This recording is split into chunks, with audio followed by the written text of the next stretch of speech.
নমস্কার বন্ধুরা, আজ আমি আলোচনা করব মৃত্যুর পর ঠিক কী ঘটে আত্মার সঙ্গে। তো চলুন শুনে নেওয়া যাক।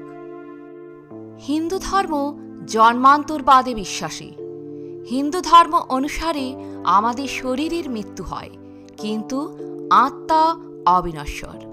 তাই মৃত্যুর পরও আত্মার উপস্থিতি বজায় থাকে।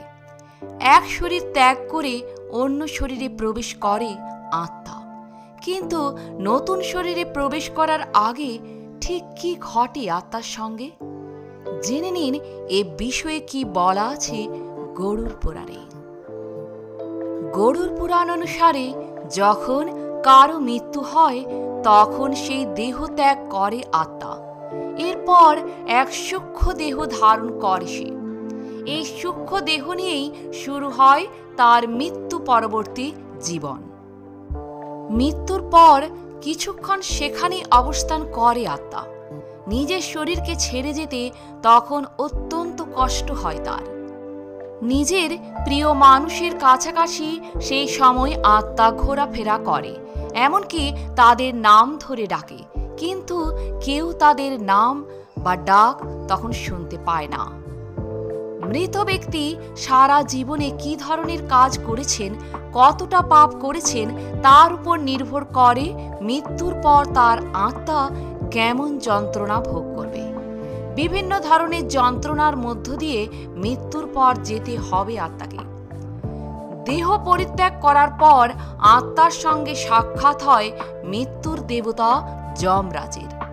সারা জীবনে প্রয়াত ব্যক্তি কেমন কাজ করেছেন তার বিচার করেন যমরাজ। প্রয়াত ব্যক্তির ভালো কাজ ও খারাপ কাজের ভিত্তিতে পরের জন্মে তিনি কি হয়ে জন্মাবেন তা স্থির করেন যমরাজ।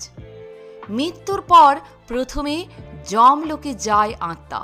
সেখানে তার পাপের শাস্তি নির্ধারিত হয়। যমলোকে থাকেন চিত্রগুপ্ত। সবার পাপ ও পুণ্যের হিসাব রাখেন তিনি। জীবদ্দশায় যারা ভালো কাজ করেন, মৃত্যুর পর তারা যমলোকের তৃতীয় স্তর স্বর্গে গমন করেন। মৃত্যু পরবর্তী অবস্থায় অত্যন্ত সুখে সময় কাটান এরা। যমলোকের চতুর্থ স্তর হল নরক।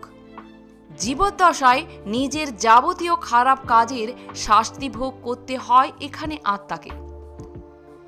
যমলোকের বিভিন্ন স্তরে আলাদা আলাদা সময় কাটাতে হয় আত্মাকে। এর মধ্যে স্বর্গে থাকার সময় সবচেয়ে কম এবং নরকে থাকার সময় সবচেয়ে বেশি।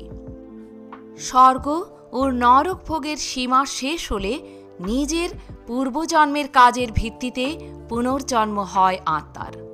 কখনো পশু, কখনো কীট, কখনো গাছ রূপে জন্ম নিতে পারে আত্মা। আত্মার চূড়ান্ত লক্ষ্য হল এই জন্ম মৃত্যুর চক্রাকার আবর্ত থেকে নিজেকে মুক্ত করে মোক্ষ লাভ করা। আত্মা যত ভালো কাজ করবে ততই তার মুক্তি লাভের পথ প্রশস্ত হবে। জীবদ্দশায় দান, ধ্যান, পুজো, আরাধনা করে শান্তিপূর্ণ জীবন কাটালে মোক্ষ লাভের পথ সুগম হয়।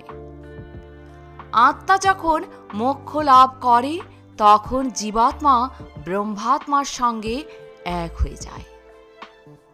তো বন্ধুরা, এই ছিল গরুড় পুরাণে বর্ণিত মৃত্যুর পর ঠিক কী ঘটে আত্মার সঙ্গে।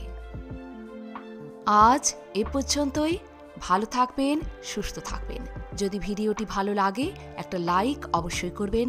আর আপনি যদি নতুন এসে থাকেন আমার চ্যানেলটিকে সাবস্ক্রাইব করে পাশে থাকবেন। ধন্যবাদ।